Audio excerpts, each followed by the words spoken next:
얘들아, 수업할까? 아니야? 왜?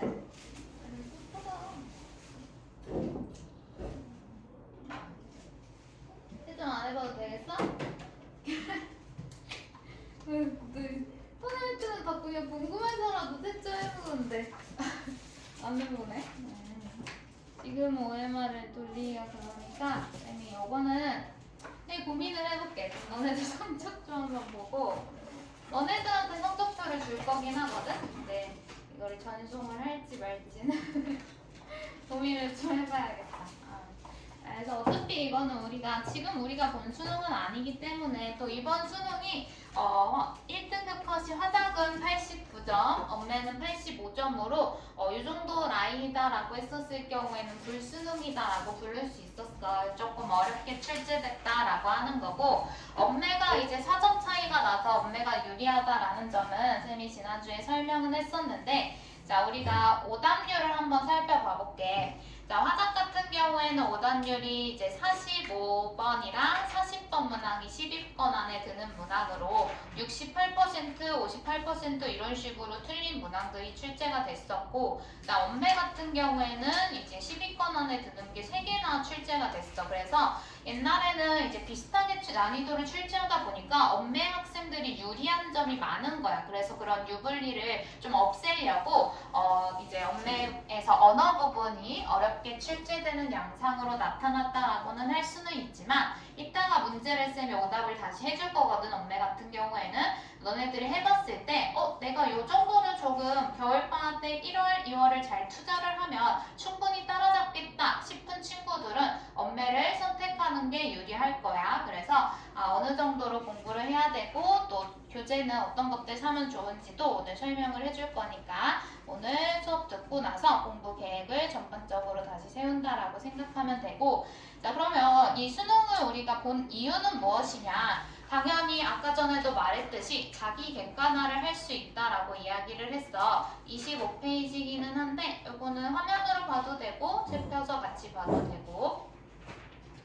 자, 이 올해 수능 같은 경우에는 이제 작년 수능에 비해서는 되게 까다롭게 출제되었다라고도 할 수 있고, 6월, 9월에 비해서도 체감 난이도가 되게 높았던 수능이었어. 그래서 많은 사람들이 국어에서 조금 삐끗해서 뒤에까지도 영향을 줬다라고 이야기를 했었는데, 특이한 점은 뭐냐면 지금 오답률 노란색으로 친 것들을 보면은 17번까지 문항이 있고 엄매도 마찬가지로 17번까지의 문항에서 모두 오답률이 나왔다는 것, 문학이 비교적 독서에 비해 쉽게 나오고 반대로 말하자면 독서가 비교적 어렵게 출제가 되었다. 그러면 우리가 항상 이렇게 출제가 되나요? 독서가 어렵게 나오나요? 라고 했었을 때 꼭 그렇지는 않아. 작년 수능 같은 경우에는 문학도 오답률이 꽤 높았던 문항들이 있었거든.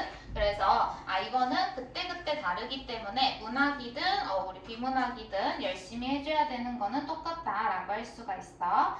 자, 그러면 어떤 식으로 이제 출제가 됐는지 살펴보기 위해서 엄매부터 우리 같이 한번 살펴볼 건데, 자, 내가 화작을 선택했는데 왜 엄매를 지금 하세요? 라고 이야기를 했을 때 너희들이 사실 화작을 선택을 한다라고 했을 때 사실은 문제를 다 맞았다 하더라도 어떻게 문제를 풀었어야지 다 맞았다라고 이야기를 할 수가 있냐면, 자, 쌤이 아까 전에 이 시계를 뒀었잖아.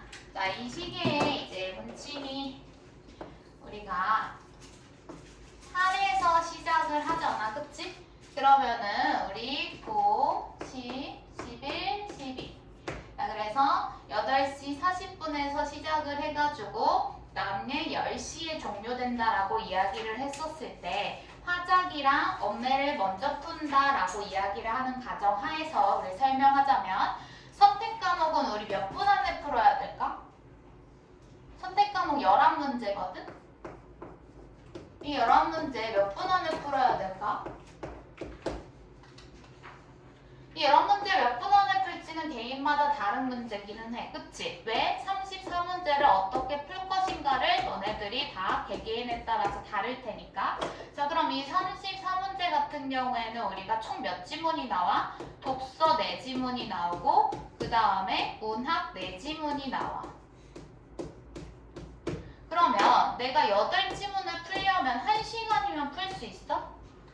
9시까지 얘를 풀어버리면 1시간 안에 얘를 풀 수 있어야 되잖아. 그럼 돼, 안 돼? 안 되잖아. 그럼 최대한 여기에다가 화작이나 업무에서 시간을 절약해서 여기에다가 시간을 넣어줘야 얘네들을 풀 수 있는 시간이 늘어날 거 아니야. 그래서 우리가 10일, 즉 분침이 10일을 가리키기 전까지 빨리 풀어내는 연습을 앞으로 할 거야. 알겠지? 적어도 우리 한 15분 안에는 한번 풀어보자 하는 식으로 연습을 해줘야 돼. 그래서 화작은 다 맞는 것도 중요하고 마찬가지로 엄매도 마찬가지지만 맞는 것도 중요하지만 시간 안에 우리가 적절하게 배분해서 이 10일이 되기 전에 끝내야 얘네들 문학 풀 수 있는 시간이 확보되고 독서 풀 수 있는 시간이 확보돼서 마킹까지 했을 때 10시에 종료가 되는 거잖아.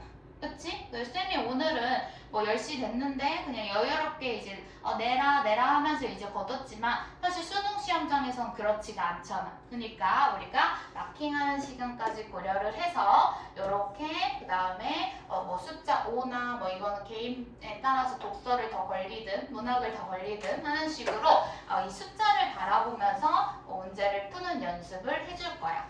자, 근데 일단은 숫자를 바라보면서 문제를 푸는 건 푸는 건데 정답률이 높아야 되는 것도 맞는 말이잖아. 그래서 엄매가 이제 너네들이 어느 정도 베이스가 있는지를 한번 개인적으로 점검을 해보라고 문제를 좀 풀어볼 건데, 자, 35번 문항이랑 그다음 36번 문항이랑 그다음에 39번 문항이 오답률이 되게 높았거든. 자, 엄매를 선택한 친구들은 답이 맞았는지 한번 확인해보고 틀렸다면 다시 생각을 해보고 엄매를 선택하지 않은 친구들은 35번 문항이라도 한번 풀어봐보자.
한번 같이 봐볼게. 35번.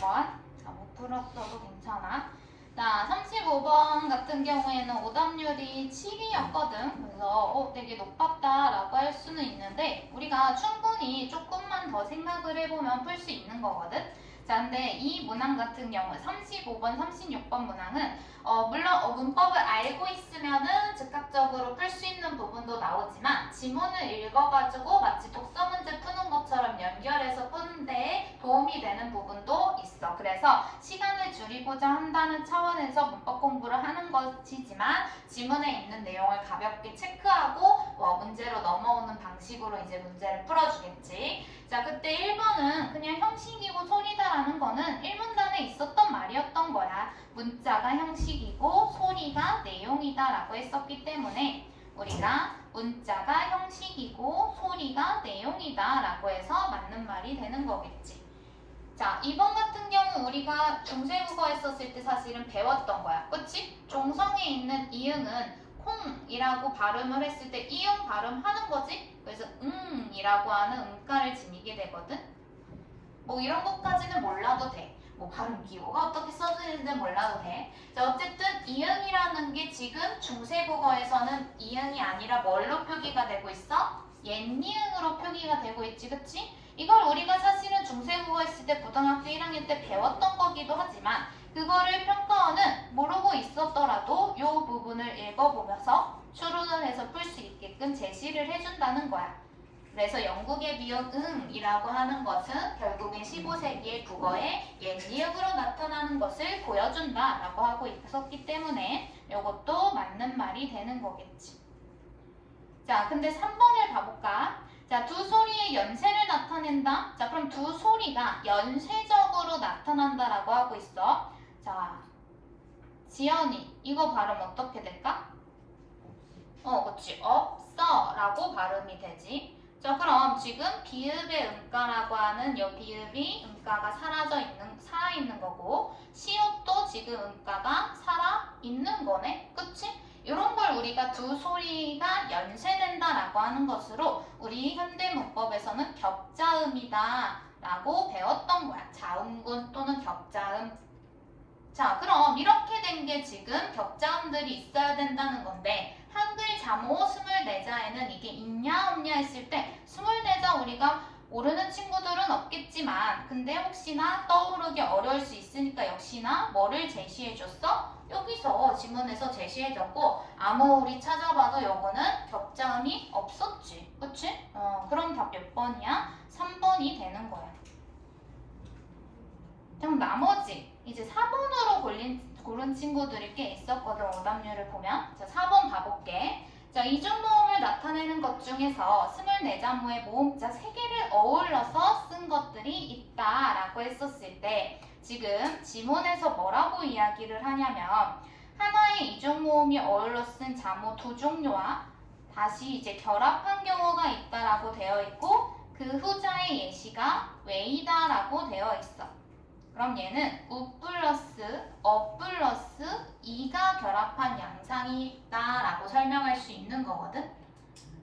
지문에서 우리가 차근차근 읽는다면 추론을 할 수는 있는 부분이기는 하나 이것도 역시나 문법이기 때문에 이미 체계화된 거잖아. 그래서 우리가 중세국어를 배울 때 이중모음이 있는데 중세국어에는 3중 이중모음도 있어 하면서 이제 배우게 되는 개념이 있다면 비교적 빠르게 이해하고 맞는 말이네 라고 해볼 수 있는 거겠지.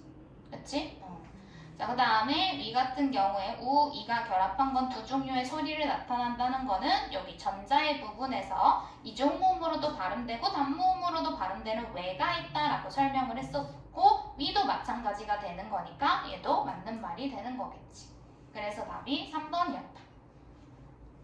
자, 근데 우리가 확실하잖아, 이 답이. 그래서 두 소리의 연쇄를 나타내는 게 격자음을 말하는 것이다, 병차표기 말하는 것이다 라는 걸 확실하게 알았다면 사실은 얘네들을 보지 않고 3번 찍고 넘어가는 게 가장 베스트가 되는 거겠지.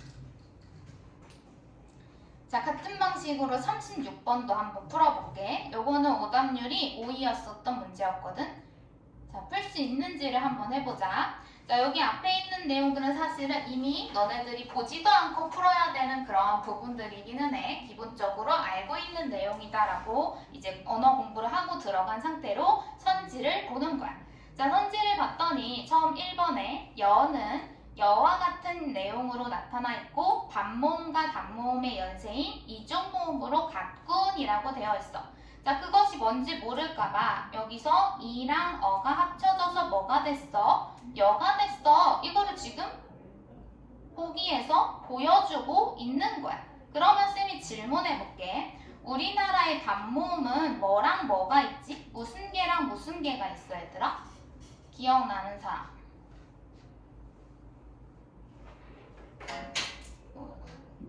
얘나 혹시 아니? 뭐랑 뭐가 있었지? 그치. Y 이게랑 그 다음에 그냥 뭐 우리 모음으로 말해도 돼. 뭐가 있었을까? 와 같은 거는 뭐랑 뭐가 결합한 걸까 우리? 오랑 아가 결합한 거지? 그럼 반모음 우개가 있었어. 그래서 이라고 하는 Y개라고 하는 뭐 J개 뭐 이런 식으로 나타내는 즉 이 모음의 반모음이 있었고 오나 우의 반모음인 우개의 반모음이 있었어. 요 정도는 우리가 이제 알아놔야 되는 부분인 거야. 자, 그럼 얘를 알았다면 얘 이가 반모음 플러스 어는 단모음이 연쇄된 것이구나 라고 연결을 해줘서 맞는 말이네 이렇게 할 수 있다는 거지. 그치? 자, 그 다음 2번도 봐볼게. 자, 비읍, 시옷, 디귿이 비읍을 나타내는 소리랑 시옷, 디귿을 나타내는 소리의 연쇄였고, 자, 우리 연쇄였고라는 건 두 가지다. 발음이 된다라고 이야기를 했어. 그럼 발음이 되는지를 확인해 봤더니 비읍의 음가가 지금 현대국어로 넘어왔을 때 살아있고, 시옷, 디귿은 뭐라고 발음하는 것으로 바뀌었대? 쌍디귿 된 소리로 발음하는 것으로 바뀌었다라는 거야. 그래서 이때가 된다는 거지. 그러면 연쇄였고 했었을 때 맞아 틀려? 둘 다 발음되는 거니까 맞는 말이네. 자, 그럼 뒤를 봐볼게. 자, 시옷 디귿이 쌍디귿과 형식과 내용이 모두 달랐군. 자, 그럼 형식은 우리 아까 전에 그냥 기호 같은 것들 미음, 디귿 요게 이제 형식인 거고 내용은 뭐였어? 소리였잖아. 그러면 지금 얘가 아까 여기 위에서 확인했었을 때 쌍디귿으로 발음이 되는 거였잖아. 그러면은 내용과 형식이 모두 달랐군 하면 맞아 틀려? 틀리겠지. 그치? 왜? 내용은 같은 게 되는 것이었으니까. 그래서 답이 2번이 되는 거였다. 자, 그래서 이것도 사실은 우리가 합용병서는 얘들아 크게 비읍게 있고 시옷게 있고 비읍 시옷게 있어 하면서 이제 얘네들은 된 소리로 발음나 뭐 앞에 비읍 음가가 살아있는 경우도 있어 이런 식으로 뭔가 체계화해서 배웠던 내용이기는 하거든. 근데 그게 기억이 나지 않더라도 이제 평가원이 주는 이런 힌트들을 잡아서 맞지 않네 이런 식으로 풀 수는 있다고. 근데 우리가 사실 언어를 푸는 궁극적인 목적은 지문을 안 읽어도 빠르게 풀 수 있는 그 메리트가 있으니까 사실은 읽는 거잖아. 그렇기 때문에 미리 조금 공부를 해주면 좋다는 거지. 자, 그럼 너무 겁먹을 필요는 없는 게 시험에 자주 출제됐던 게 또 출제가 돼. 사실 너네가 지금 내신 시험을 한 직후 예를 들어 중세국어 나란 말씀이 둥기기다라를 배운 직후 이걸 풀었다면 맞았을 거야. 근데 그 직후에 풀지 않았기 때문에 헷갈렸을 가능성이 있거든. 그래서 3번, 4번, 5번에서도 혹시나 헷갈렸던 거 있었으면은 선생님한테 물어보는데 요거는 혹시 기억하고 있는지 하나 체크를 해볼게. 너네들이 어느 정도 알고 있는지 알아야 나도 여기 클리닉 준비했을 때 좀 뭔가 준비해놔서 너네들한테 이거 좀 공부하려면 할 거 아니야. 자, 지읒은 얘들아 지금 무슨 음인지 혹시 기억나? 조음위치가 뭔지 기억나? 쌤이 조음위치를 떠올리게끔 알려줄게. 우리 입술 소리 양순음이 있고 그 다음에 잇몸 소리 치조음이 있고 그 다음에 센 입천장 소리인 경국의 음이 있고 여린 입천장 소리인 이제 연국의 음이 있고 그 다음 목청 소리인 후음이 이렇게 있거든. 우리나라의 조음 위치는 5가지로 이렇게 나눌 수가 있어. 지읒은 어디에 위치했는지 혹시 기억나나? 석현이 기억나니? 아니야? 시우는? 지연이 기억나니? 기억이 나지 않아? 그래? 심각한 거야? 저 쌤이 이거 옛날에 고1 때 막 수업할 때 너네들 기억나 안 가? 너네 그때 너무 순진난만해서 이렇게 설명 안 했나?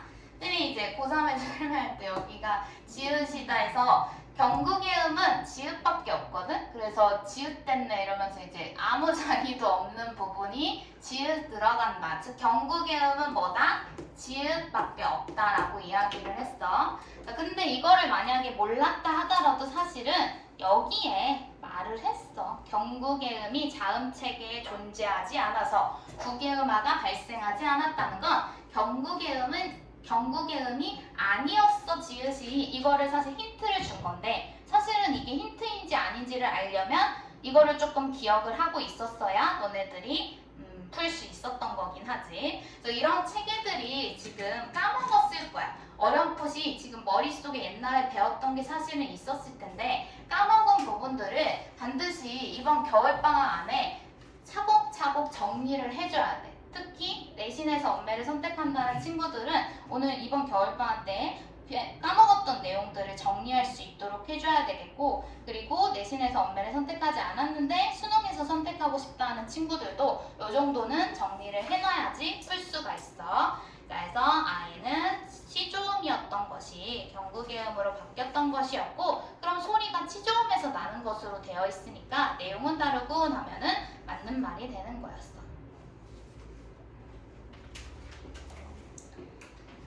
자, 39번도 한번 풀어볼게. 자, 39번에 이제 답을 고른 친구들이 뭐를 잘못 고른 친구들이 되게 많았었냐면 4번을 잘못 고른 친구들이 되게 많았는데 요거는 이번에 반송고등학교 내신에서도 와가 갑자기 과랑 비슷한 거 고르라는 문법 문제처럼 나온 거 혹시 기억나 너네? 너네 시험에? 그거랑 비슷한 거거든? 자, 무슨 말인지 한번 해보자.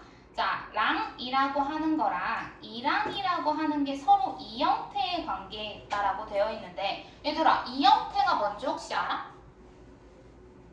우리 이 형태라는 거는 모양은 어떤데? 이라는 거 같은 거야? 다른 거야? 이 차이니까 다른 거야. 그치? 그러면 이나 가는 둘 다 무슨 격조사다? 주격조사다라는 거는 같은데 앞말이 모음이 오냐 자음이 오냐에 따라서 형태가 다르지. 이런 걸 우리가 이 형태라고 하는 거거든. 그럼 얘만 봤었을 때 얘는 구니까 랑이 지금 오고 얘는 니은 자음이 오니까 이랑이 와서 이 형태 아니에요? 라고 물어보았을 때 기능이 같은지를 살펴봐야 되는데 우리 조사는 큰 체계에서 무슨 언이라고 부르냐면 관계언이라고 불러. 자, 조사는 큰 체계에서 관계언이야. 그렇기 때문에 다른 말과 어떤 관계를 맺는지를 보면 되는 거야. 자, 해볼까? 자, 친구랑이라고 하는 거, 채은이. 친구랑은 뭐랑 연결되는 거야? 어떤 단어랑? 친구랑. 어떤 단어랑 연결되는?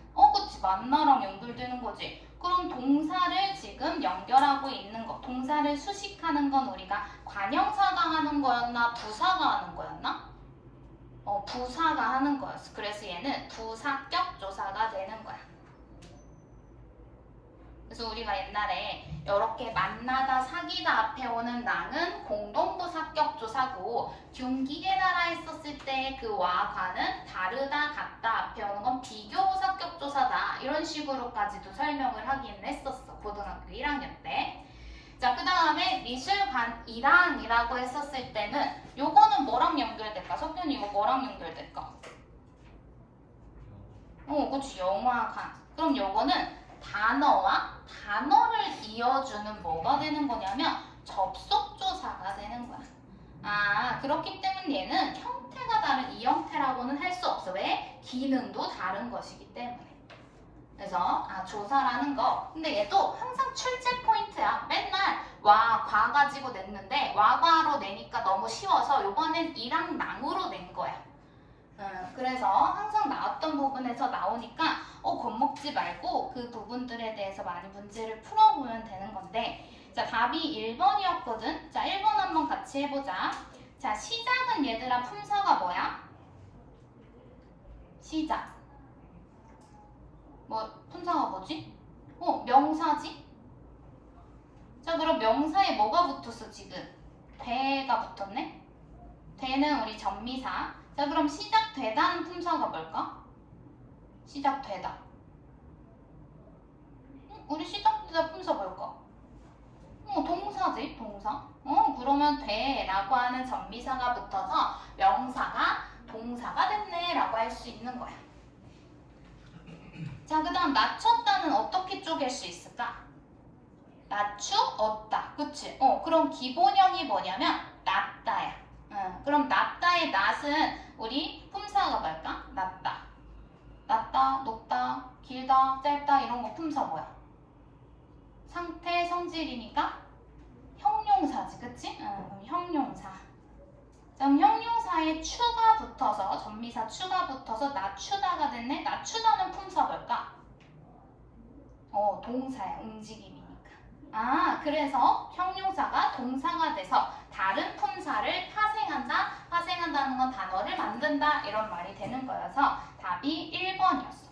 요것도 시험 기출에 진짜 많이 나왔던 거야. 10번도 막 더 나왔을 거야. 그래서 왜 우리 영어 문법도 맨날 나왔던 거 또 나오잖아. 투부정사니, 동명사니, 현재부사니, 과거분사니 맨날 고르라는 거, 맨날 선택하라는 거. 그거 하듯이 마찬가지로 국어 문법 문제도 얘들아 나왔던 부분 또는 나왔던 단어들이 자주 빈도수로 출제되는 것들이 있어. 그래서 그 부분들만 잘 정리를 해주면 되는데 쌤이 지금 이런 식으로 적은 것처럼 큰 틀들 있잖아. 이런 큰 틀들은 너네들이 암기를 해주긴 해야 돼. 반모음하면 이게, 그 다음 우계가 있고 조사는 관계어니니까 주변 잘 읽어야 되고 이런 큰 틀들은 너네들이 이번 겨울방학을 이용해서 잘 정리를 해주면 된다.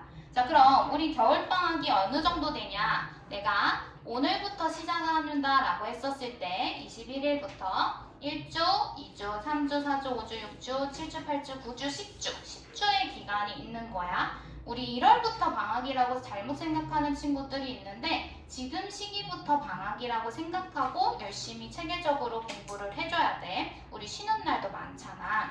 자, 그래서 2주부터 이제 10주 동안 공부를 한다 했었을 때 내가 오늘 문법 문제를 봤는데 쌤, 저 하나나 2개밖에 안 틀려요. 그리고 뭔가 체계가 지금 쌤이 말씀하시는 이런 체계들이 바로바로 떠올라요 하는 친구들은 수능국어 문법 모의고사 문법 백지 플러스라는 홀수국어에서 이제 나온 문제집이 있어. 요거는 사실은 뭐 자세하게 설명이 되어 있는 부분은 거의 없어. 부록으로 뒤에 조금 있고 문제풀이 위주의 이제 문제집이거든. 그래서 나는 좀 문제를 많이 풀어봐야겠다 하는 친구들한테 적절한 교재가 될 거고 쌤, 저 지금 기억이 하나도 안 나는데요. 백지가 됐는데요. 근데 저 문법 해야 돼요 하는 친구들은 마더텅 수능 기출 문제집이 있어. 그래서 이거 언어와 매체 사면은 우리가 1학년 때부터 배웠던 의문의 변동, 형태론, 뭐 통사론 이런 것들이 다 실려져 있거든.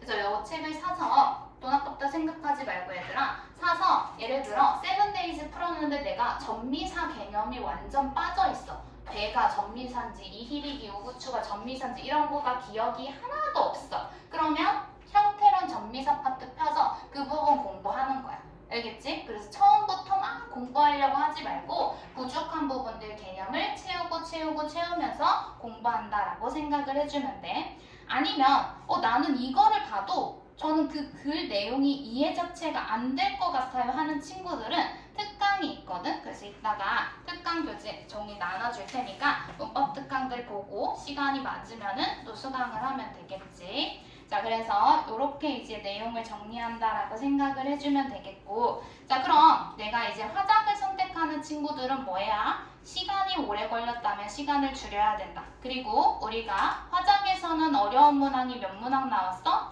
2문항이 나왔고 엄매에서는 어려운 문항이 3문항이 나왔다는 것. 화작에서 3문항 이상 틀리는 친구들은 차라리 엄매를 선택해라. 왜? 엄매는 매체가 압도적으로 쉬워.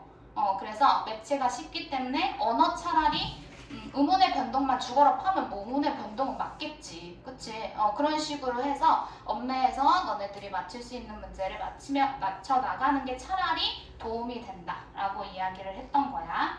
자, 그러면 이렇게 선택 과목에 대한 설명은 끝나고 이제 독서에 대한 내용을 정리를 해볼 텐데, 자, 올해 독서가 좀 어렵게 나왔다라고 이야기를 했어. 그래서 이거는 쌤이 그냥 화면 보여주는 거니까 교재에는 없거든.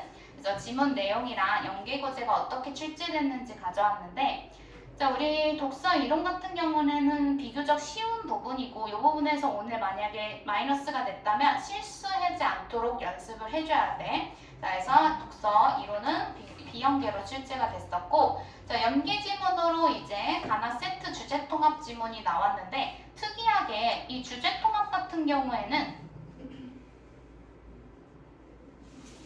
대부분은 인문 분야가 출제가 되거든. 동양 철학이 출제되거나 서양 철학이 출제되거나 이런 식으로 출제가 되는데, 이번에는 특이하게 사회 분야가 출제가 됐다 라고 하는 게 조금 특이한 점이기는 했어. 그리고 계속해서 법이랑 경제라고 하는 것이 원래는 왔다 갔다 출제가 되는데 3년, 4년 연속으로 이렇게 법이 계속해서 출제가 되고 있다라고 하는 게 특징이다라고 할 수가 있겠고, 자, 그 다음 10번에서 13번 문항 같은 경우에도 역시나 수특에서 연계가 됐었고, 그 다음에 14번에서 17번 문항도 수특에서 연계가 됐는데, 이 장구는 요거 했지? 선형 열팽창 계수.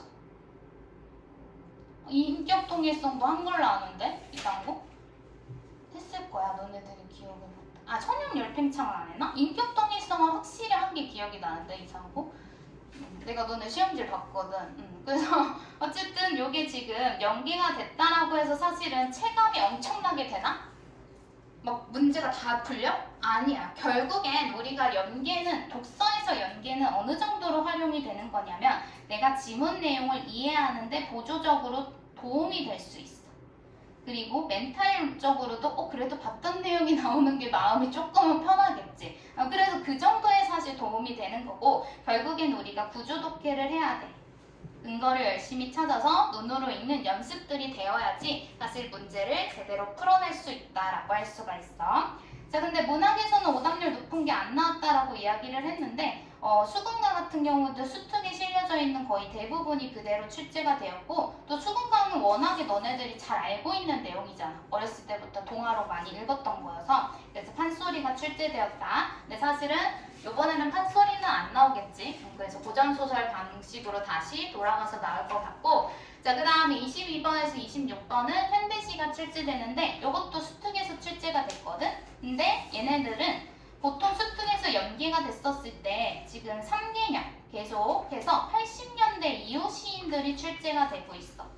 그럼 내가 아무리 수특 공부를 안 한다 하더라도 몇 년대 이후 시인들은 그래도 건드려보는 게 좋은 거야. 80년대 이후 시인들, 80년대, 90년대 그 이후의 작품들은 한 번씩은 훑어보는 게 훨씬 도움이 되겠지. 그치? 자, 그 다음에 이제 독가츠 분경은 비연계로 출제가 됐었고, 마지막에 나왔던 요 가사 작품이 수능 완성에서 거의 그대로 출제가 됐었거든. 근데 가사는 작년에 간민가도 그렇고 재작년에 일동장유가도 그렇고 계속해서 이제 EBS 연계 작품으로 출제가 되고 있기 때문에 이것도 마찬가지로 EBS 연계 교재를 했을 때 아무리 내가 공부를 안 하더라도 최소한으로 가사 작품이 있다면 공부를 하고 들어가야겠지. 알겠지? 그래서 어느 정도로 비슷하게 출제가 되는지도 이따가 설명을 하면서 보여줄 건데, 자, 오늘은 뭐 해볼 거냐면 맨 앞으로 넘어가서 4번, 9번에 있는 법지문에 있는 두 문제, 오답률 높았던 거 두 개 한번 건드려 볼 건데, 페이지가 몇 페이지냐면 5페이지 한번 펴볼까?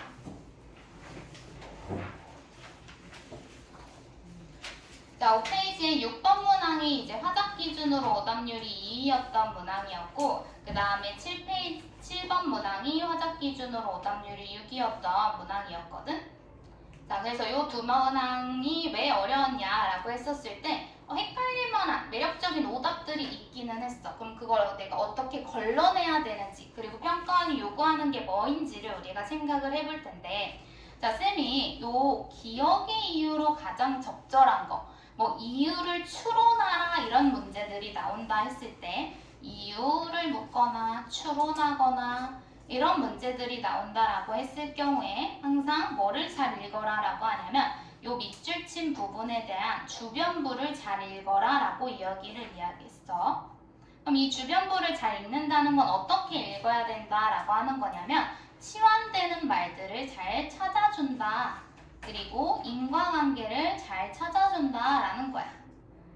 근데 법 같은 경우에는 또 어떤 게 잘 출제가 되냐면 왜 우리 과학 분야는 뭐 비례반비례 이런 거 잘 출제되지 법 같은 경우에는 뭐가 가장 기본이 되는 거냐면 결국에는 이해관계를 파악을 하는 거잖아. 그래서 어떠한 조건이 있으면 어떤 효력이 발생하는지를 파악을 해야 된다라고 이야기를 했던 거고 또 얘네들 간의 이제 상관관계를 파악했었을 때 주체와 대상, 즉 누구와 누가 관계를 맺는지를 잘 파악을 해야 돼. 그래서 여기서는 지금 누구랑 누가 나오냐면 채무자가 나오고 그럼 얘들아 채무자가 있으면 당연히 돈을 빌려준 누가 있어? 그치? 채권자가 있겠지. 근데 얘는 한층 더 나아가서 누가 나와? 보증인이 나오는 거야. 그럼 이 보증인이 누구랑 관계를 맺는지를 우리가 잘 연결해서 이해를 따졌어야 돼. 자, 그러면 다시 기억의 이유를 추론하는 문제는 뭐라고? 주변부를 잘 읽어라. 치환하는 거 잘 보고 인과관계 잘 따져라 라고 했으니까 앞으로 넘어가서 그대로 적용을 한번 해볼게. 자, 기억 부분을 한번 읽어볼게. 자, 이는 주채무자와 보증인 간의 보증의 대가를 지급하기로 하는 계약이 별도로 체결되었다라도 마찬가지다. 자, 우리 너 생각은 어때? 라고 지금 물어봤더니 예를 들어 지금 내 생각도 마찬가지야 라고 했다고 해보자. 그럼 마찬가지야 라는 말은 앞에 이미 한 말이야 안 한 말이야? 한 말인 거잖아. 그치? 그럼 이 마찬가지를 뭐라고 바꿀 수 있을까 얘들아? 무슨 말일까 얘가?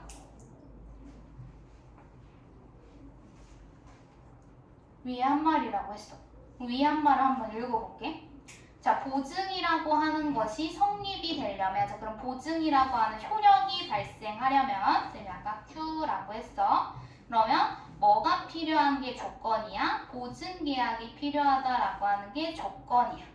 근데 보증계약은 누구와 누가 맺는 거래? 채권자랑 보증인이 서로 결합을 해서 맺는 것을 보증계약이라고 하는데 그 보증계약이 있으면 보증이 성립되는 거래. 자, 그랬을 때 그 보증계약은 보증인에게만 채무를 발생시키기 때문에 유상계약이 아니다라고 되어 있어. 그리고 만약 계약을 채무자와 했더라도 마찬가지다라는 거는 채무자랑 했더라도 얘는 무슨 계약이 아니다? 유상계약이 아니다가 나와야 되는 거겠지.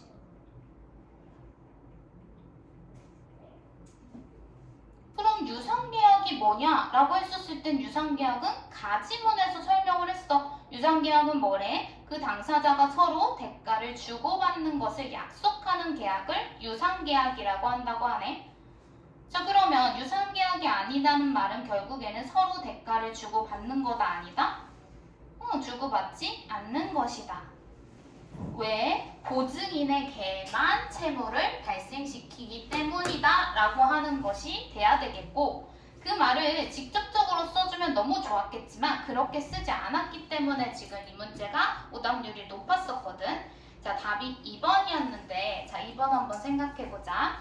자, 보증인에게 대가를 지급할 의무를 지니는 사람. 자, 그럼 보증인한테 대가를 지급할 의무를 지니는 사람은 여기서 채권자야, 채무자야? 채무자가 되겠지. 왜? 내 돈 대신 갚아줬으니까 대가를 지급해야 될 거 아니야. 그럼 채무자가 보증계약의 당사자가 아니기 때문이다가 바로 윗말이었잖아. 근데 그 위에 말을 다르게 치환한 거였잖아. 알겠지? 그래서 답이 2번이 돼야 돼. 알겠지? 그래서 추론하는 문제는 주변부를 잘 읽어라 라고 했었고 답을 많이 빠졌던 게 4번으로 되게 많이 잘못된 답을 골랐었거든? 4번도 한번 읽어보자면 채권자에게 주채무자 대신 채무를 이행하는 것은 보증인 자신의 채무를 이행하는 것에 해당하기 때문이다. 이 말 자체가 오류가 있지는 않거든? 그러니까 채권자한테 주채무자 대신에 채무 이행하는 게 보증인이 하는 일이고 그래서 그것은 보증인이 대신 그 담보를 받음으로써 채무를 이행하는 것이기 때문이다는 이 말 자체는 맞는 말이 되는 건데 이게 기억의 이유라고 할 수 있어? 그건 아니다. 아니라는 거지. 마찬가지다가 유상계약이 아니다라고 하는 거랑 연결이 돼야 되는 건데 그거랑은 관련성이 없는 거야.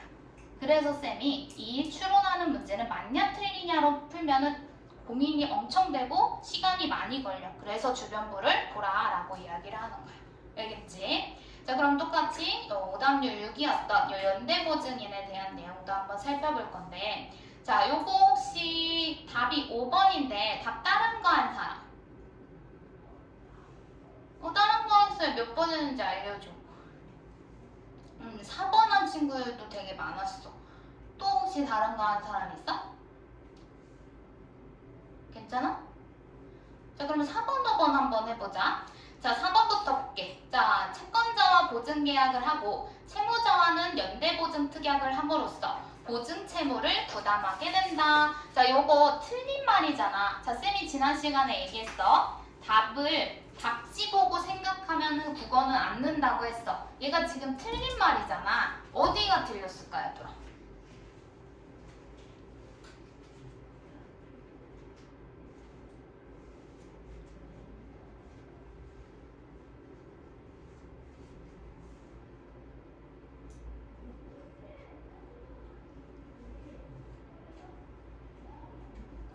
자, 연대보증특약은 얘들아 어디에 들어간다라고 되어 있었냐?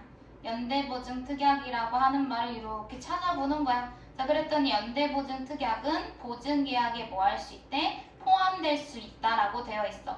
그럼 보증계약이라고 하는 것은 누가 하는 거였어, 우리 아까 전에 했던 또 나왔던 부분 또 나온 거야. 채권자랑 보증인을 당사자로 하는 게 보증계약이다라고 이야기를 했잖아. 그치? 그러면 이 특약에 대한 내용이라고 하는 것도 결국에는 누구와 누구의 관계인 거야?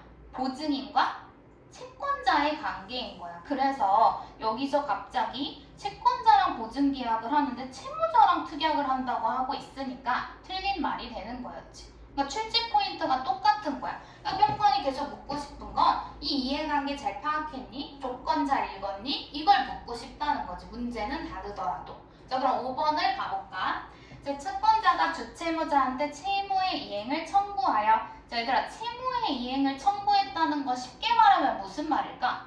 너 뭐해? 돈 갚아 해서 그 채권이 실현되면, 자, 그 채권이 실현된다는 거는 그러면 채권이 얘들아 뭐야? 돈을 빌려주고 돈을 갚는 거잖아. 그치? 그럼 채권이 실현됐다는 거는 무슨 말일까? 돈을 뭐 했다? 갚았다. 돈을 갚으면 더 이상 보증채무를 이행할 의무가 없다라고 했었을 때 1문단에서 뭐라고 이야기를 했었냐?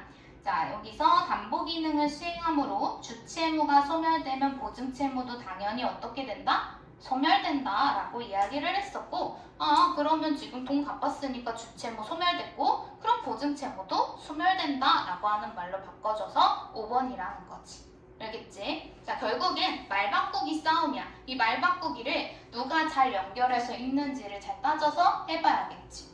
알겠지? 그래서 이 질문은 어려웠기 때문에 어떤 사람은 보니까 수능 이제 보고 나와서 아니 어떤 교수님 보증 때문에 돈 떼인 거 아니야 이러면서 너무 어려웠다 막 이러면서 이제 이야기를 했었는데, 근데 얘를 현장에서 나도 예를 들어 이해를 하려고 한다면 어려울 것 같아. 근데 이해를 하지 않고 딱 그냥 치환되는 말을 연결해서 푸는 연습을 해줘야지 당황하지 않고 풀 수가 있겠지. 자, 그러면 그렇게 12번도 한번 풀어봐보자.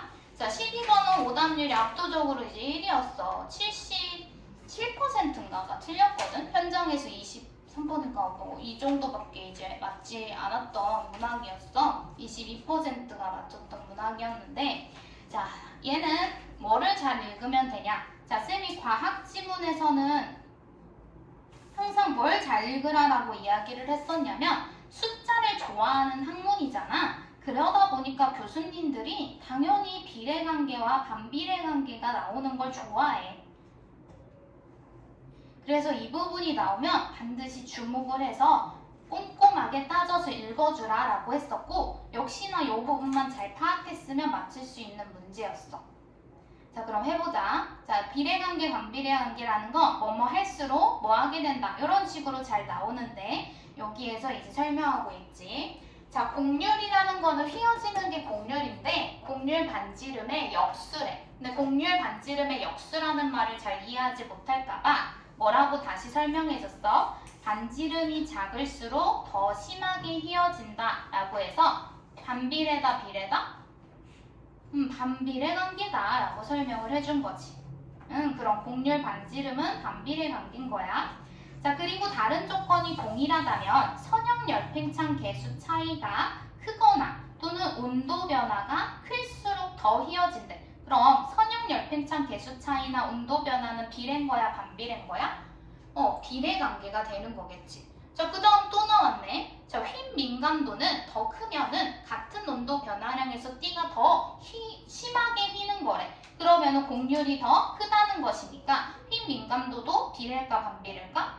그치? 비례가 된다. 이렇게 연결을 해서 빠르게 파악을 해주는 거야. 자, 근데 이 지문이 오답률 1위까지 갔던 이유는 요 밑에 부분, 치환되는 부분이 좀 어려웠기 때문인데, 자, 여기서부터 다시 한번 읽어보자면, 자, 이 온도에 대해서 우리가 휨이라고 하는 것은 온도 변화량에서 띠의 끝이 최대로 이동할 수 있는 거리를 이야기한다라고 했었을 때, 이 값은 띠의 길이에 따라서 달라질 수 있는 것이고, 그때 우리가 이 띠가 최대 이동 거리에 도달을 했었을 때 휨이 어떻게 된다? 완료되었다라고 하고 그것은 소멸된다라고 하고 있어. 즉, 힘이 소멸되는 시점은 이꼴 최대 이동 거리에 도달했다는 말이 되는 거고, 그 최대 이동 거리에 도달했다는 말은 이꼴 최대 곡률에 도달했다는 말이 된다.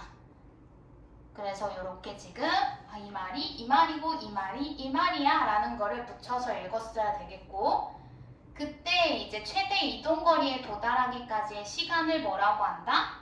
반응 완료 시간이라고 한다라는 거지. 자, 그럼 여기까지 한번 파악을 해봤고 이제 지문으로 보기로 넘어가서 봐보면, 자, 여기서 지금 A가 있고 B가 있는데 온도가 1로 올렸을 때에는 뭐만 물체를 잡을 수 있었대? B만 잡을 수 있었대. 근데 B만 잡는다는 것은 물체를 휘어서 잡는다는 거야. 그 D가 휘어져서. 그러면은 얘는 지금 A보다 B가 더 힘의 정도가 큰 거야, 작은 거야? B만 잡았으니까 B가 더 커, A가 커? B가 더 큰 거겠지, 그치? 그래서 B가 더 큰 거야. 자, 그 다음 T2로 올렸을 땐 A도 잡을 수 있었다. 그럼 A도 이때는 힘이 더 생겼겠다라고 추론을 해볼 수가 있겠지. 자, 그러고 나서 이제 1번을 볼게. 자, T1으로 올렸을 때, T2로 올렸을 때를 비교해봤으면 A와 B 모두의 외부에 가할 수 있는 힘이 소멸되는 시점의 곡률은 더 크겠군이라고 하고 있는데, 얘들아, 자, 외부에 가할 수 있는 힘이 소멸되는 시점은 이꼴 뭐였어? 최대 이동거리에 도달했을 때고, 최대 이동거리에 도달했을 때는 최대의 곡률에 도달했을 때잖아. 그럼 최대의 곡률에 도달하는 거는 온도 변화가 클수록 어때? 휨의 정도가 더 심해진다라고 이야기를 했었기 때문에 당연히 온도를 더 많이 올린 거잖아. 0에서 2로 올린 게. 그치? 그러면은 곡률이 더 크겠군 이라고 하면 맞아 틀려? 맞는 말이 되긴 거겠지. 알겠지? 그래서 얘가 맞는 말. 자, 그럼 쌤이 2번, 3번을 고쳐볼 거고 너네들이 4, 5번 한번 고쳐볼 거거든. 자, 일단은 2번부터 같이 해볼게. 자, 곡률 반지름이네. 곡률 반지름은 휨의 정도랑 비례였어, 반비례였어? 반비례. 그러면 A가 B랑 비교했을 때 B가 더 휨의 정도가 컸잖아. 그치? 그러면은 A가 반지름이 커야 돼? B가 반지름이 커야 돼? 그치? A가 커야 되니까 잡기꾼이 아니어서 틀린 말이겠지. 자, 3번도 똑같이 해볼까? 자, 반응 완료 시간이야. 자, 반응 완료 시간이라는 거는 동작이 멈추는 데 걸린 시간이 같았다라고 했었을 때 동작은 언제 멈춰? 힘이 소멸된다는 말이고, 힘이 소멸된다는 거는 최대 이동거리에 도달했을 때라는 거고, 최대 이동거리에 도달하기까지 걸리는 시간이 반응 완료 시간이었잖아. 그치? 그러면 결국에는 최대 이동거리에 도달하는 시간이 같다는 말이 되는 거니까 A랑 B의 반응 완료 시간은 어떻게 해줘야 되겠니? 같다가 돼야 되겠지. 그치? 그래서 A랑 B는 같다가 되는 거야. 자, 그럼 4, 5번 너네들이 고쳐보자. 올바르게.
자, 잘 고쳤는지 한번 해볼까?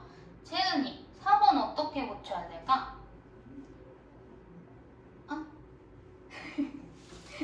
네, 힌트를 줘볼게. 최대 이동거리잖아. 최대 이동거리라고 하는 거는 힘이라고 하는 것의 온도 변화가 클수록 거리가 커질 수 있는 거다라고 이야기할 수가 있어. 왜? 최대 이동거리는 이제 곡률, 최대의 곡률에 도달했을 때와 같다라고 했으니까. 그러면 힘이 더 큰 거는 아까 계속 뭐였어? B였잖아, 그치? 그러면은 T0에서 T2로 이제 올렸다라고 했었을 때 A의 최대 이동거리는 A의 최대 이동거리가 B보다 더 클까 작을까? 작아야 되는 거야. 그래서 얘가 틀렸네 라고 된다는 거지. 왜? 지문에서 지금 보기에서 B가 더 컸었으니까 우리가 거리라는 거는 비례관계였었으니까 얘가 더 크다라고 해줘야 되는 거겠지. 자, 5번도 마찬가지인 거야. 힘 민감도는 비례였어, 반비례였어?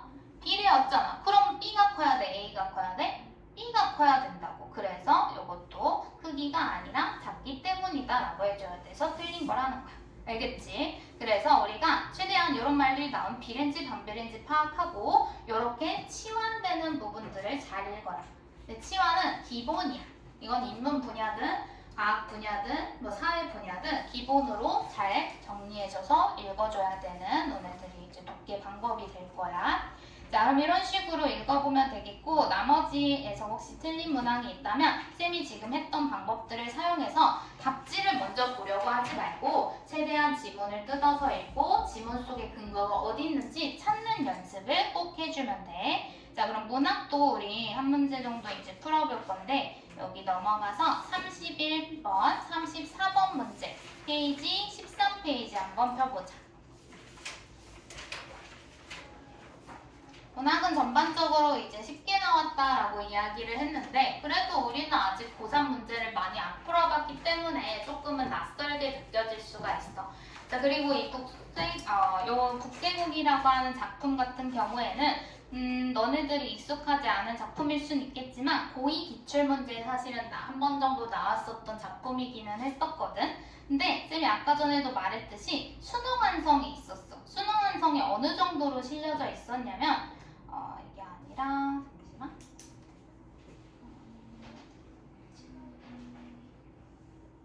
이게 이제 수능 완성이 있었던 부분이었는데 여기 운성이부터 시작을 해서 그 다음에 누가 저하리, 두려워하리 이 부분이 이제 발췌되어서 나왔고 그 다음에 B박스에 있었던 부분이 이렇게 발췌되어 가지고 나왔어. 그래서 수능 완성에서 내신 공부하면서 조금 했거나 아니면은 이제 학원 다니면서 공부를 했던 친구들은 이걸 봤을 때 반갑다 하고 조금 비교적 쉽게 빠르게 풀 수가 있었겠지. 그래서 고전 시간에서 가사 작품은 이렇게 좀 도움이 잘 되는 경우가 많기 때문에 꼭 공부를 하라라고 이야기를 하는 건데 만약에 내가 솔직히 배웠는데 기억 안 날 수도 있는 거고, 그치?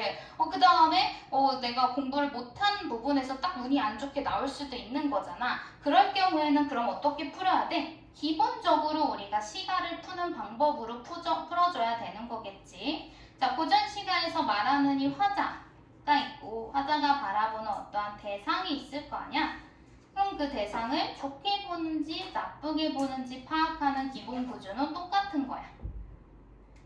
그리고 예를 들어서 보기가 있다면 보기의 해석을 약간 도움을 받아서 읽어주거나 하는 방식으로 해주면 되겠지.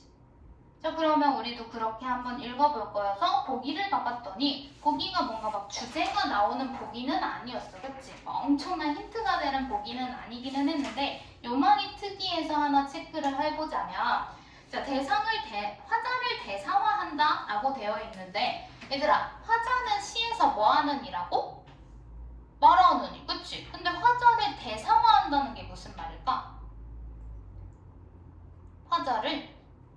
화자를 마치 제3자처럼, 즉 화자가 누군가 나를 바라봐서 얘기하는 것처럼 3인칭으로 이야기한다. 이렇게 될 수 있는 거잖아. 그치? 그럼 화자를 대상화한다라는 거는 화자가 나는 이렇게 안 말하고 다른 사람처럼 말하거나 비유하여서 말하거나 이런 것들이 포인트가 되겠구나 라고 할 수 있는 거거든. 보기를 읽었을 때 이 부분을 눈치채지 못했어도 돼. 쌤이 지금 하라는 거는 플러스 마이너스만 잘 찾으라 라고 이야기를 했어. 근데 플러스 마이너스 찾으라고 했더니 어떤 친구는 여기를 다 저기저기 모든 지문을 다 플러스 마이너스를 표시하는데 그렇게 하면은 읽을 시간 너무 부족하고 그냥 이 밑줄이 쳐져 있는 부분들 그리고 이렇게 볼드체가 되어 있는 부분들이 화자가 봤을 때 어떻게 보고 있는지를 위주로 해서 읽어주면 되는 거겠지. 자, 그럼 가지문 한번 다시 봐볼게. 자, 온성이 면리렁고 우리말이 지쳤구나. 자, 우리말이 지쳤대. 이거 좋은 거야 나쁜 거야? 나쁜 거. 지쳤나 봐. 자, 그래서 서점 밖에 장가시어 말을 얻어 먹이 주려고 했나 보지. 호련히 소주 장사 앞에 와 팔려고 하니 근데 대상이 등장했다. 누가 등장했어?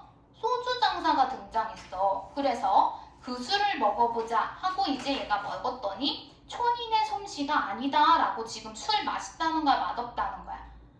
촌인의 솜씨가 아니네 라고 하는 거야. 맛있다는 거지. 촌사람 솜씨 아니네 라는 거는 야 훌륭하다 이런 뜻이야. 그래서 좋네 이렇게 하는 거지. 자, 그래서 의심을 해. 의심하는 성격인가 봐.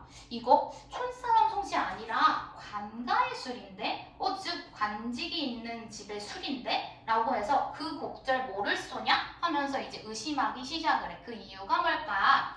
자, 이 사람이 술즐김을 태수가 들었어라. 자, 태수는 우리 관직명인데 이런 것들은 선생님이 고전 어휘들이 자주 출제되는 어휘들 정리해놓은 거 클리닉 시간에 앞에 둔다고 했고 이번 겨울방학 때 해야 될 과제가 있다라고 한다면 첫 번째 엄매하는 친구들은 언어를 부족한 부분들을 보충해라. 그리고 두 번째 고전 어휘에서 너네들이 기억 안 나고 기본적으로 자주 빈출이 됨에도 불구하고 모르는 어휘들은 암기를 해줘라 라고 이야기를 했어.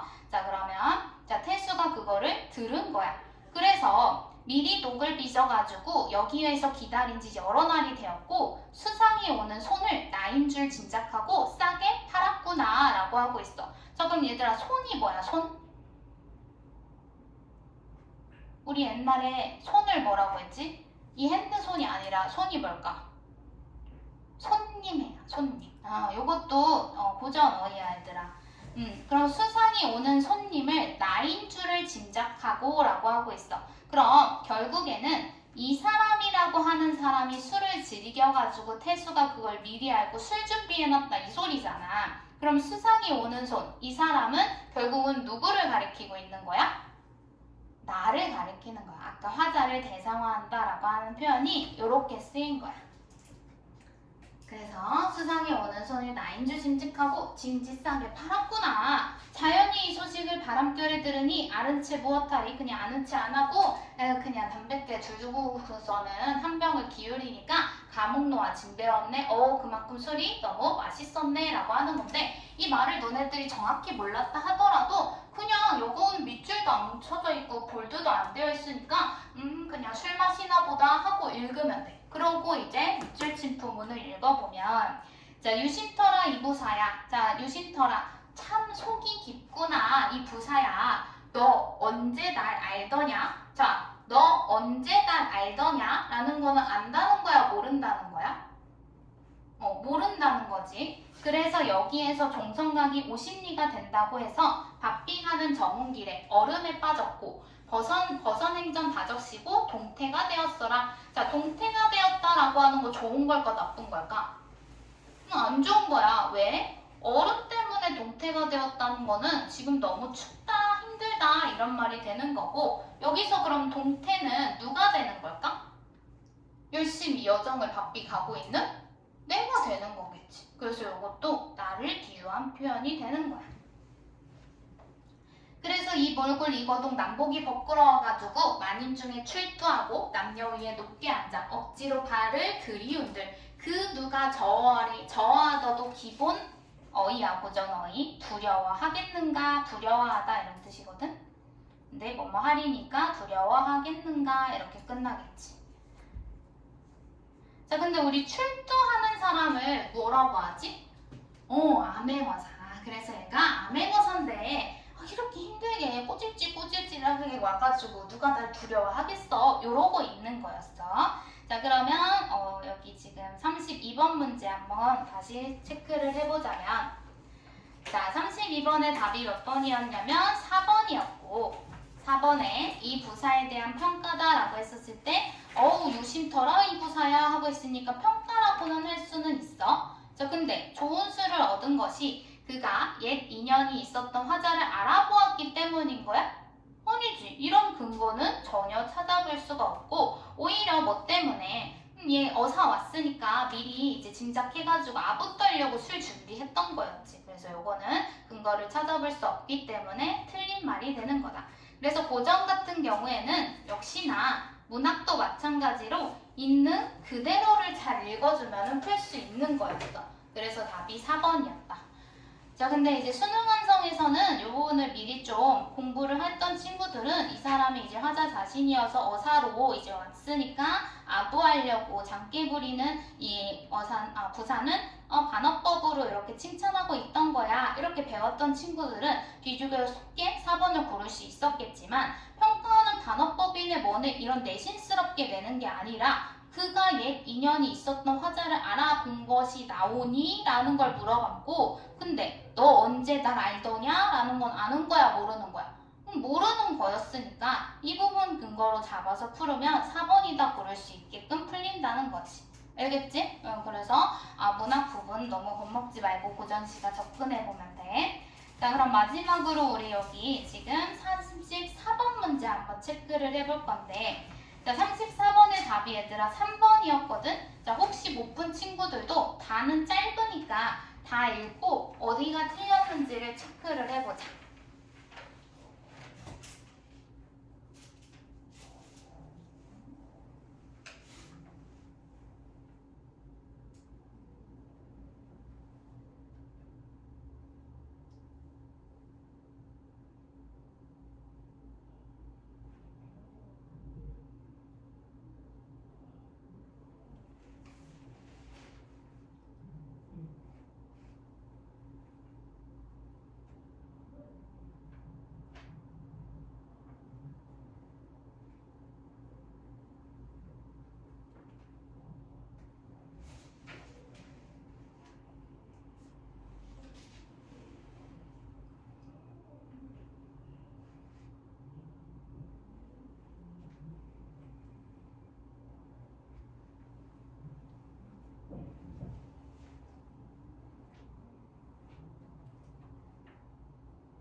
자, 어디가 틀렸는지 찾았어?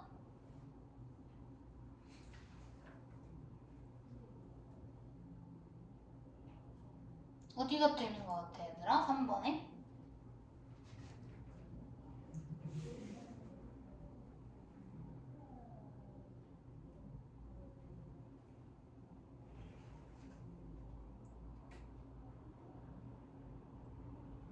어디가 틀렸을까?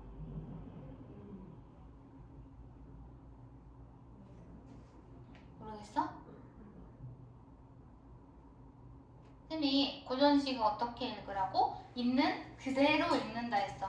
생각 개입하고 이런 걸 물어보지 않아. 독서랑 똑같은 원리로 문제를 출제한다라고 했어. 근데 조금 알고 있으면 도움이 되는 건 고전 어휘 정도 이런 것들인데, 자, 우리가 사설시조는 크게 첫 번째 행을 초장, 그 다음에 이렇게 장형화된 거를 중장이라고 하고, 그다음 마지막 줄에 있는 걸 종장이라고 하잖아. 그럼 사설시조에서 가장 중요한 부분은 어딜까? 초장일까? 중장일까? 종장. 그치. 종장 부분이었어.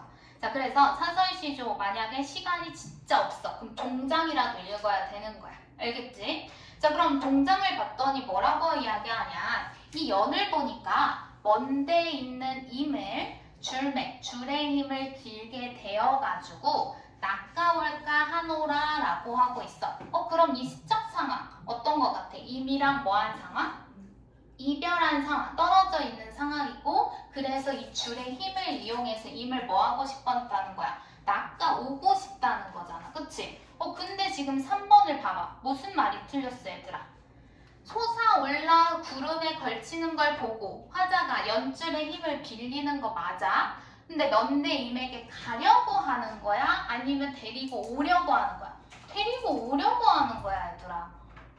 이거 답을 알고 보니까 허망하잖아. 그치? 그러니까 있는 그대로 읽으라라고 했고, 엄청나게 어렵고 숨겨진 뜻 뭐 이런 거를 요구하지 않는다는 거야. 그래서 답이 3번이 된다는 건데, 너네들이 지금 쌤이 뭐 임 이렇게 이야기하니까 사실은 조금 더 빠르게 찾을 수 있었잖아. 그렇게 빠르게 읽는 방법 하나만 마지막으로 설명하자면, 사설시조 같은 경우는 주제의 카테고리가 크게 4가지가 있거든. 일단 사설시조는 얘들아 누가 써? 평민 있어? 양반 있어? 주로? 평민이 쓰지 주로. 그치? 주로 평민들이 쓰니까 어떤 내용을 많이 쓰냐? 이 다 시조처럼 사랑, 이별의 정한 이런 걸 많이 써. 그리고 또 어떤 내용 많이 쓸까? 우리 나 시조처럼, 나 시조 보니까 뭐라고 딱 써져 있어, 얘들아? 이 시름 저 시름, 시름이 많아, 이 시름 다 없애버리고 싶어 이러고 있는 거잖아. 그래서 삶에 대해서 한탄하는 거, 삶에 대한 한탄하는 내용을 많이 해. 근데 이거를 꼭 부정적으로만 하지는 않고 긍정적으로, 낙천적으로 하는 경향도 있어. 우스꽝스럽게 재미있게. 그 다음 또 뭐 할까? 얘들아, 평민들이 또 뭐 할까? 먹고 살기 힘드니까 누구 흉볼까? 왕 흉보고 지배층 흉보고 하겠지, 그치? 그래서 지배층을 뭐해? 풍자하는 작품들이 많지. 또는 삶에 대해서 풍자하는 거. 우리 옛날에 이제 문학 시간에 발가숭아 이런 식으로 거짓이 난무하는 세태를 풍자한다든지 이런 식으로 나타나는 경우가 있고, 4번은 이제 자연 친화적인 내용이 나타나는 경우 있는데, 이거는 사실은 비교적 평시조에 더 많기는 하지만 사설지유조도 여전히 있기는 있다. 그래서 우리 얘네들을 생각을 떠올리면서 임한테 줄 내어서 낚아오려고 하네? 이 임에 대한 그리움이구나, 사랑이구나 생각해서 문제를 풀어줄 수 있는 거겠지. 알겠지? 자, 그래서 오늘은 어려웠던 문학 위주로 한 번씩 풀어보면서 결국 평가원이 요구하고 있는 게 무엇인지를 한번 맛보기를 해본 건데, 오늘 내가 예를 들어서 등급이라고 하는 것을 이제 봤었을 때 너네들이 불가능은 없어, 얘들아. 쌤이 정말 이때부터 시작을 해서 성적을 많이 올린 친구들을 봤거든. 그러니까 너네들의 한계를 두지 말고 적어도 어떻게 해줘야 돼? 에브리데이 지금 나눠준 거, 세븐데이즈 나눠준 거, 내가 이 한 것만큼은 빽빽하게 다 풀겠다는 마음으로 공부를 해줘야 돼. 알겠지? 자, 그리고 국어는 얘들아 언제 공부해야 될까? 하루 중 언제 공부하는 게 가장 좋을까? 아침에 공부해야 돼. 아침에 공부하라는 이유가 뭘까? 수능 시험이 아침이니까도 물론 있어. 근데 쌤이 생각하기로 아침에 공부해야 되는 이유는 국어는 후순위로 밀릴 가능성이 너무 높아. 왜냐면 너네도 솔직히 생각해봐. 너네 뭐 지난주에 수업 안 나온 친구들 있잖아. 그치? 근데 그렇다 해서 막 보강을 꼭 나와야 돼. 막 들어야 돼. 뭐 이렇게 생각해? 아니지. 근데 수학학원은 어때? 한 주 진도 밀리고 2주 밀리고 3주 밀리면 수업 따라가 못 따라가? 못 따라가잖아. 공부가 어쩔 수 없이 국어 공부는 뭔가 진도라는 게 명확하지 않다 보니까 후순위로 밀리면 계속 밀려. 그래서 우리가 학원을 나와서 공부를 하는 거야. 그치? 마찬가지로 에브리데이 풀 때도 1시간 풀어도 되고 30분 풀어도 되고 10분 풀어도 되니까 제일 공부 시간 첫 번째로 푸는 거야, 국어는. 알겠지? 자, 그러면 이번 겨울방학은 정말 달라진 모습으로 해서 달라진 모습으로 열심히 한번 해보자. 자, 그러면 클리닉 너희들